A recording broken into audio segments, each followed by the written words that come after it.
Hey folks, welcome back to Game Garbage, where we take a look at games, chat about the gaming news in the industry, and of course, stream for fun. This is going to be a state of gaming, talking about the shifting gamer. Now, I did another state of gaming about the shifting industry, and I think they're both correlated, and I think, too, they both need to be talked about, so that's what this one is going to be. Now, we're going to be talking about the shifting gamer. So, we're going to be starting with kind of like the start of gaming a little bit and how that has changed the gamer. We're also going to talk about some technologies too, and kind of when these started occurring, and how this also kind of started shifting the psyche of just the general population of kids and young adults, and how it's kind of reshaped into like live service today. And then we're also going to be talking about, me still having hope, and ultimately what I think the industry will be doing, and maybe even what it'll look like. But I do think this will be hard to hear for a lot of us. And I'm not really going to want to hold back on this one, because while we complain and birch all the time about companies and publishers, which, again, maybe we should, and work on holding them accountable, but the reason it never seems to work in most cases is because of us, the gamers ourselves, the gamers themselves that support that game or that IP or those companies or whatever. And we're not really willing to take the pain. And a lot of reason the way gaming exists today, it's because of us. And in order to change the industry, we have to communicate and work on changing our spending habits in mass in order to get companies to actually want to change. Because that's what they're following, right? The companies are following money and trying to make it entertaining or even addicting for us. And we are here for the entertainment value of what games can be, whether that's multiplayer, single player, stories, whatever, right? So that's what we're here for. But, I think it ultimately comes down to us as being the responsible party, because if if a company does something we don't like and then we start buying it, even at a few bucks, we are still supporting and encouraging that, or even still playing their game for free. Again, we're still part of that ecosystem, and yeah, we're supporting that game. So let's go ahead and get into this. Hopefully you guys are doing well. Man, I know it's hot for a lot of us. We're working on beating the heat over here too. Just hang on, folks. It's not going to be lasting forever. Fall is coming. That's my favorite time of the year. Also, too, for those that have been affected by the hurricane, man, I'm thinking and praying for you guys over there. So gaming used to be a hobby, and when we started having the digital technology of the computer and all of that stuff, we could actually start creating something called the game. And one of the initial projects was actually like Tetris, or like Pong. Like, these are some of the older ones that we know of, or like the NES, or like some other maybe even older computer games. But computers is really where it started for a lot of it, and this was all the way back in the 50s. So yeah, if you maybe grew up after the war, after World War II, maybe you kind of got into gaming, but it really didn't take off that much until the 70s when we started actually having consoles. And this was pretty insane because, we got to see the Odyssey in 1972, and then there were also arcades. That was really big in the 70s and 80s. And then we got the Atari 2600. That was in 77. And this really kind of just started changing the culture, gaming and entertainment, and doing things for fun instead of doing things that were necessary. It was kind of encroaching into the culture some. And you still only have 24 hours in a day, but this is how a lot of kids actually started spending their time, was the arcade. Now we don't really see arcades much anymore. It's really just gaming consoles, unfortunately, which is pretty insane. But, a lot of people started spending more of their free time and money on arcade and video games. Well, this ultimately led to the crash in '83. And there was a lot of investments going on. There was a lot of companies just getting stuff out there because it was the new trend. It's not like it's just happening today, or like with Bitcoin or other altcoins or live service. I mean, take your pick, right? It's just human nature, is that it's really just for getting the money, and it's popular right now, so get as much as you can before it all blows up. And that's ultimately what created the crash of '83. What got us out of it was actually Nintendo. So they made the NES, the Nintendo Entertainment System. That was in '85. And then they also had the Game Boy in '89. And so people were like, hey, these are actually good quality games, unlike those around the crash. And just before it happened, it was like the focus was on the player, the focus was on the enjoyment and the experience. And again, that was getting gaming started. And Nintendo really pulled us out of that, because I think without Nintendo, everybody else was basically broke. And so there were a lot of companies that got invested.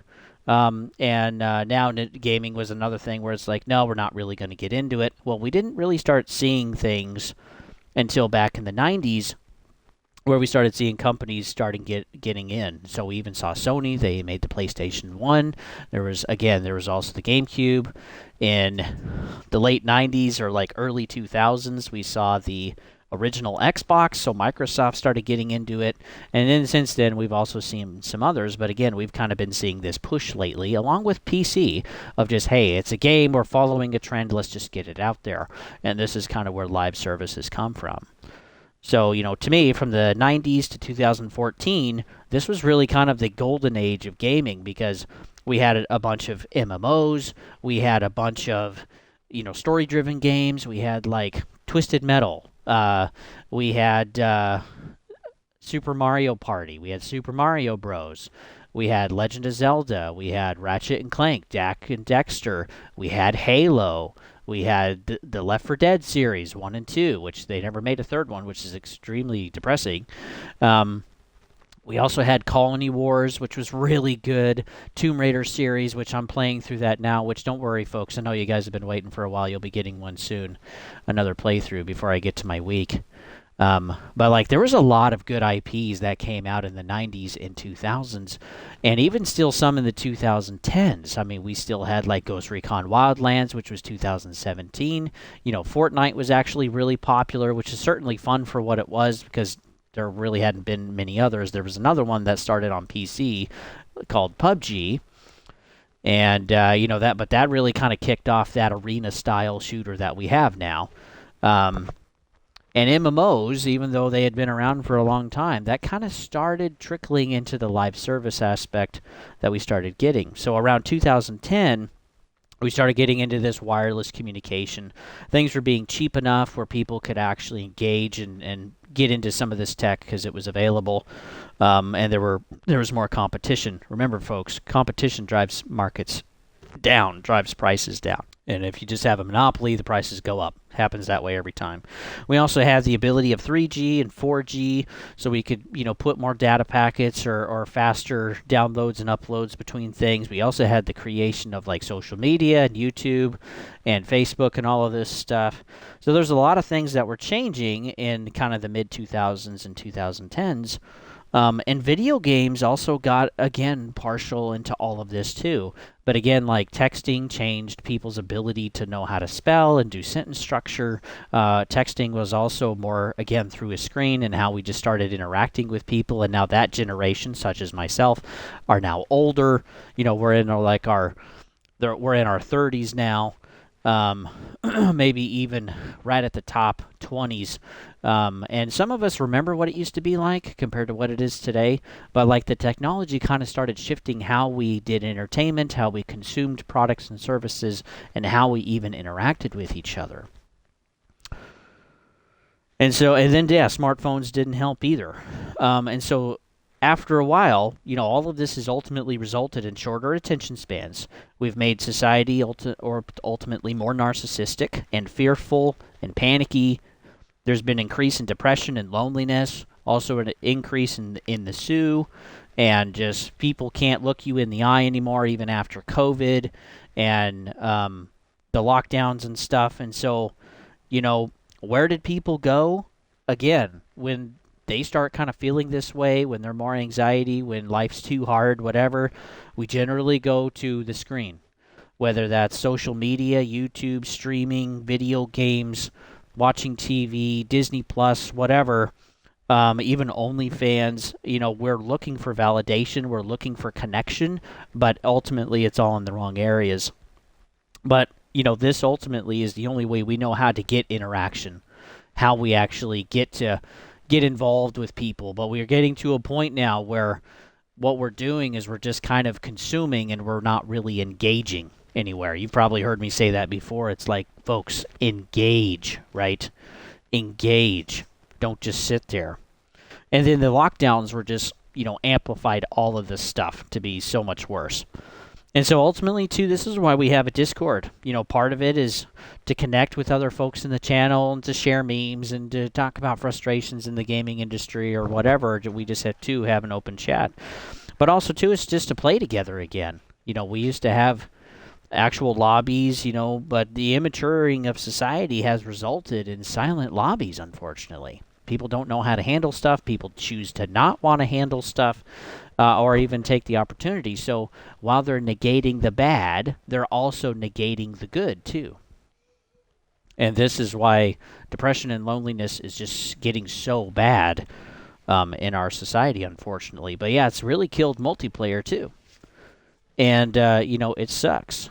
And so twofold, we had a big shift with COD and with DLC.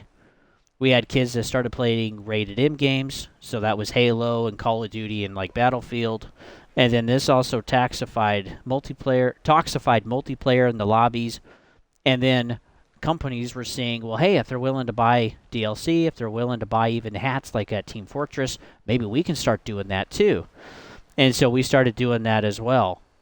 And Destiny really ran with this. I'd say Call of Duty, of course, did too.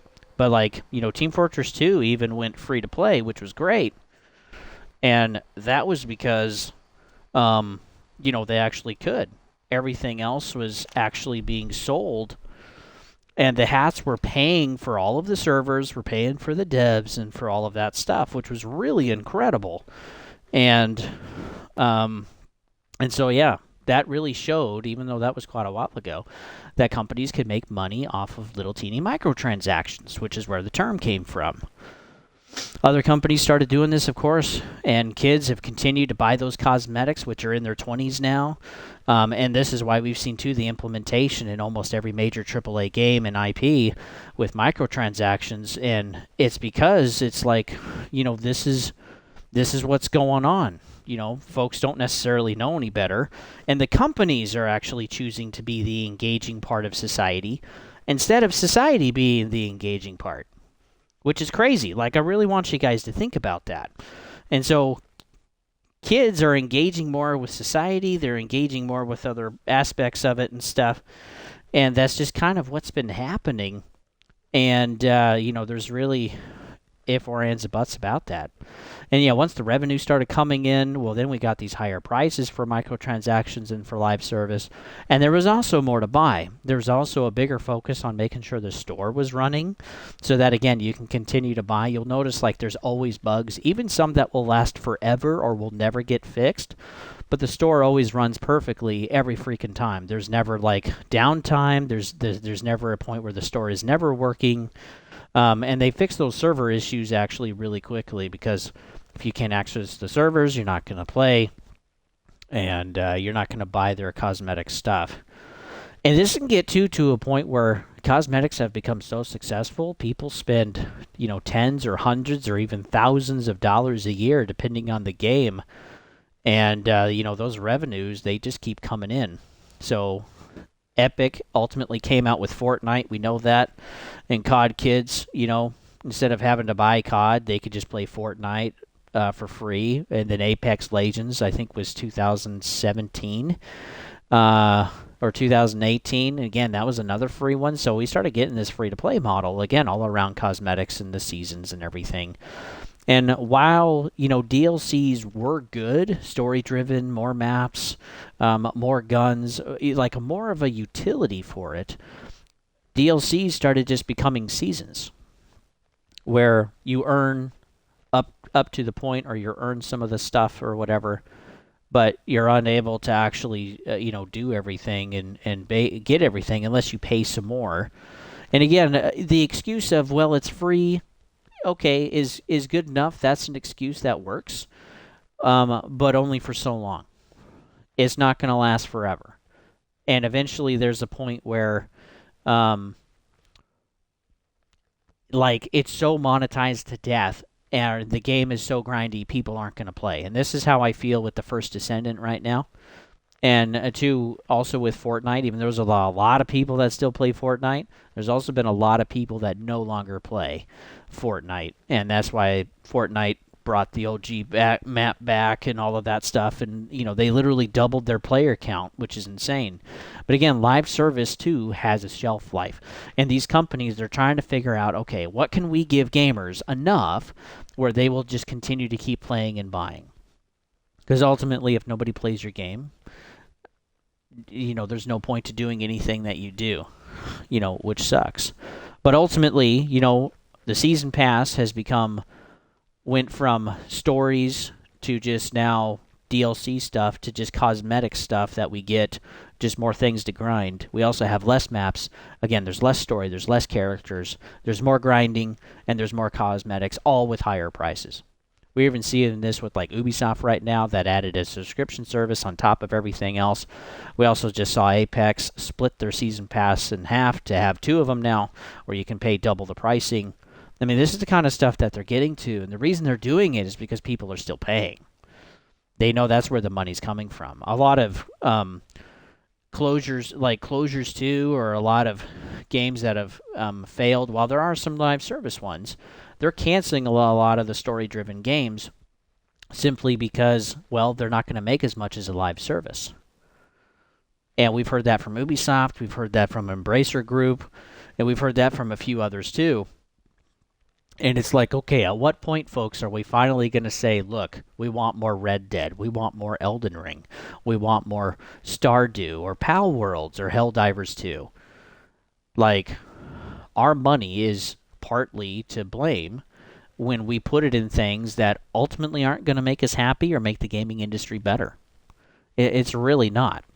And again, we need to vote with our money. Also, too, we've seen with all of these things, we have also a whole new generation that doesn't know a day before live service. So we've got to think about that, too. For some of us older folks, it's maybe easy to understand.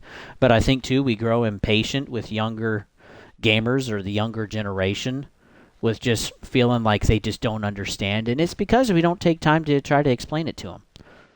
And then, younger folks don't want to listen to old folks like me because, well, we don't know what we're talking about.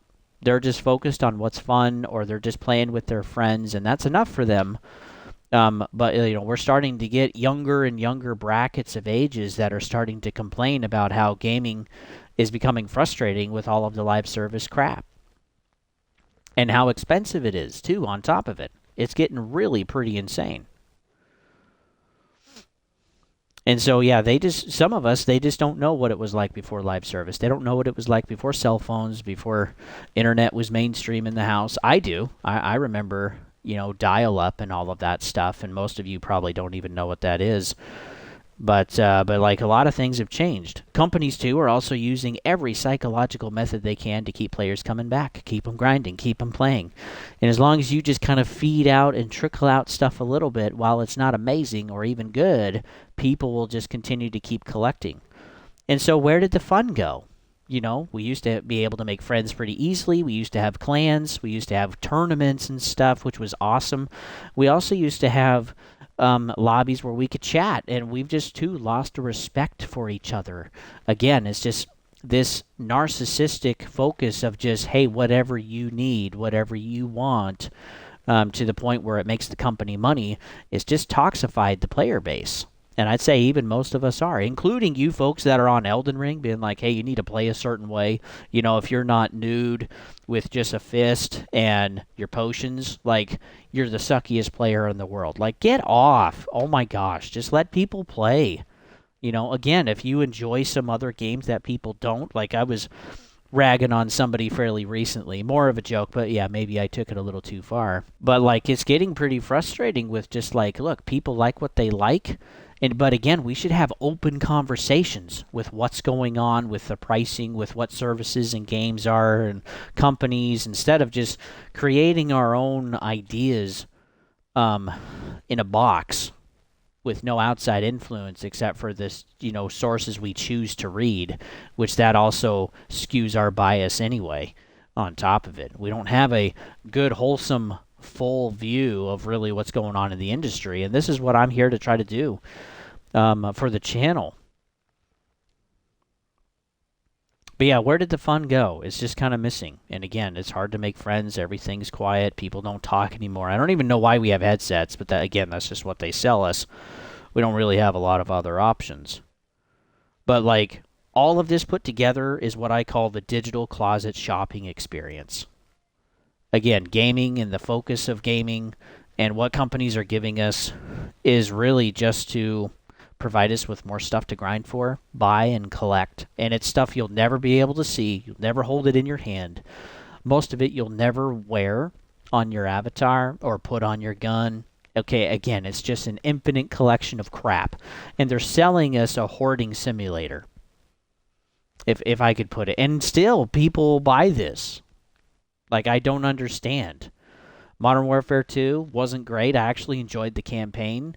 But again, how they decided to dictate Modern Warfare 2 multiplayer after a few months, it's like, what are they doing? And then we got Modern Warfare 3, which was a DLC turned into a full game. The campaign was total garbage. The multiplayer was worse. There were less modes. I mean, what the frick? There were so many bugs, server issues. The grind was frustrating. They couldn't keep track and hold down cheaters. And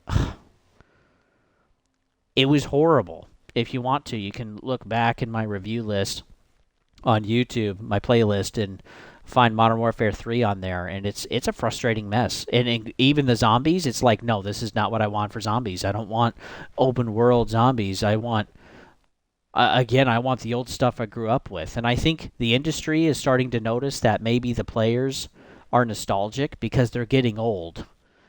And they need to cater to maybe some more of the older population than they initially thought.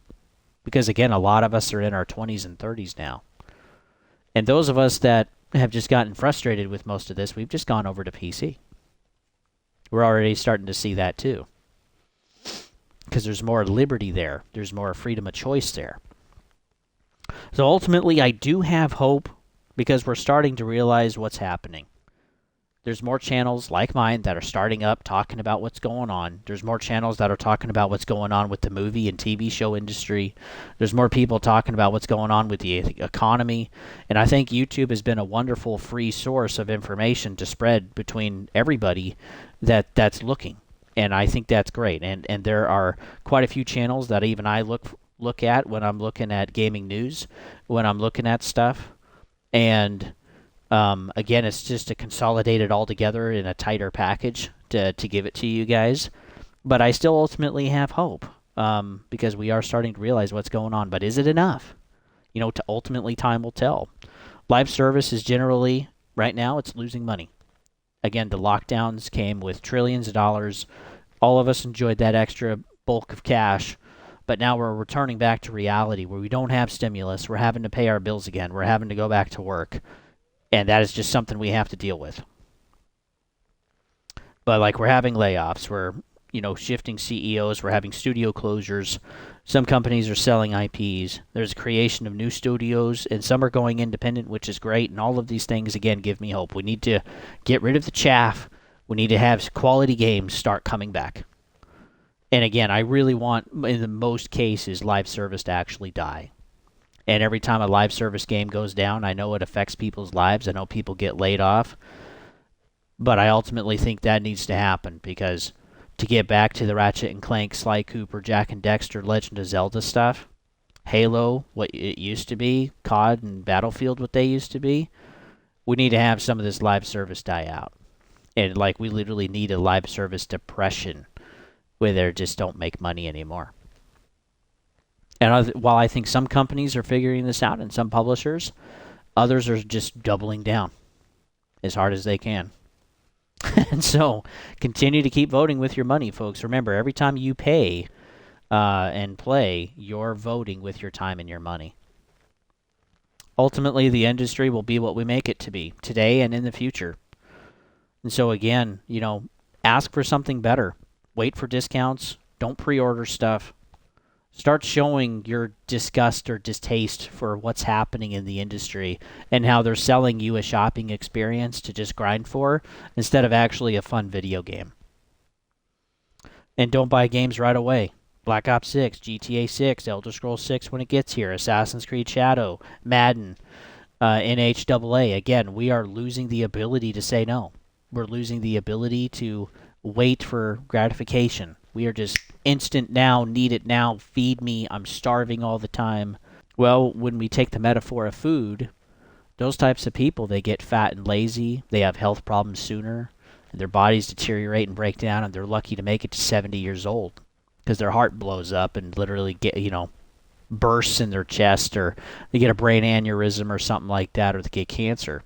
But right now, we have a lot of cancer in our gaming industry, and I want to start cutting it out. That's how I'm voting with my money. While my money that I do spend is just a little teeny micro cut, when you get millions of micro cuts, it really starts to take effect. This is why we've had closures. It's why we've had games that have been canceled. It's why some live service games have failed.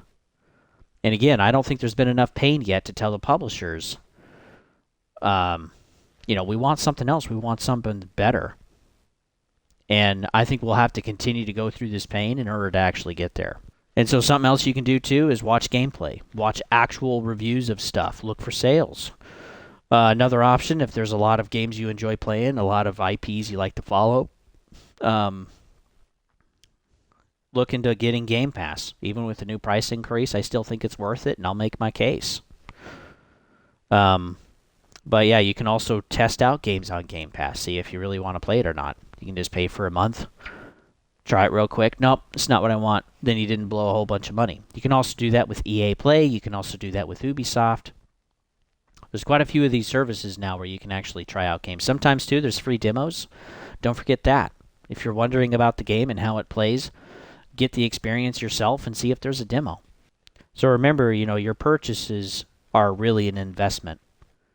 And not today's gaming industry, but the future of gaming industry. Because they're going to follow wherever the money is going. And because, these companies, they're watching. They're paying attention. And if they lose revenue, they'll change eventually. But they have to lose enough. And this is an endurance race, folks. This is long term. So don't be passive anymore. That's my ultimate call. Don't be passive. Check reviews, look for discounts, check demos, talk to other people, look for real video gameplay with other channels such as mine when I can, and be active. Start having these discussions, start talking about it, because this is ultimately what makes gaming good. So thanks for paying attention, folks, and listening and all that good stuff. You can always follow me, too, at GamingGarbage22 over at YouTube. You can also find me at Twitch at Don't Tread on Thee, and don't forget our Discord, not just to chat mingle, but also to just find others to play with, regardless of game or platform. We just had a COD event. We'll be having another one in August and on Xbox, and hopefully you guys can make it. Maybe, too, we'll do X-Defiant this time. To actually see if some people would like to join that. We'll see. I'll maybe put up a poll and see what you guys say on the channel. So, and of course, this isn't the only thing I do. State of Gaming is just one of the things. We also have gaming news, which is just like a podcast, just like this. But we also have playthroughs of stuff, too. So, Lion and I are going through Shadow of the Erdtree. We have that COD event once a month. And then I also have my solo playthroughs, too, which we're going through Tomb Raider 2 right now. So, thanks for tuning in, folks. Hopefully you guys are doing well. Boy, continue to beat the heat. Be safe out there. And then, yeah, if you're in Texas, just hold on. Okay, you guys aren't forgotten. And we're praying for you, folks. And with that, we'll see you guys on the next one.